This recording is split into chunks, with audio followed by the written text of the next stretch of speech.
काय सांगाल पहिली प्रतिक्रिया या विजयावरती?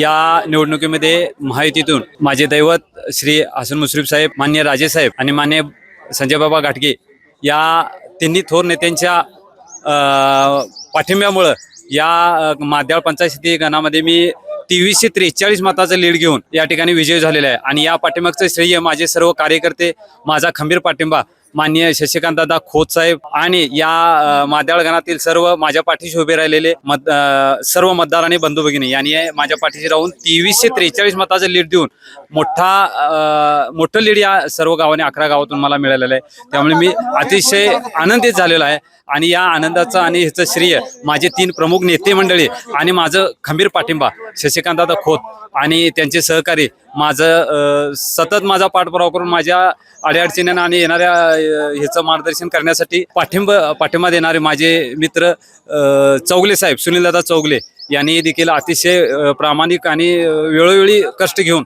मला या मोठ्या मताधिक्यावर पोहोचवण्याचं त्या दोघांचं मोठं श्रेय आहे.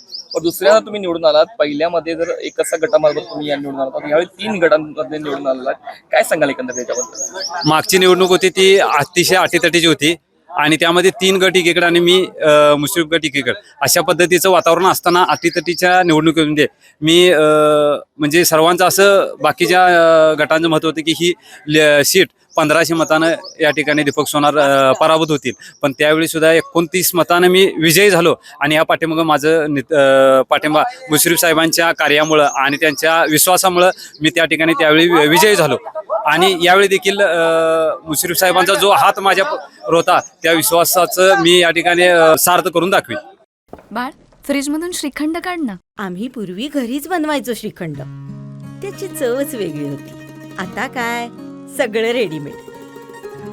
आजी, हे श्रीखंड खाऊन बघ. आज तुझ्या आईनं घरीच बनवलं की काय?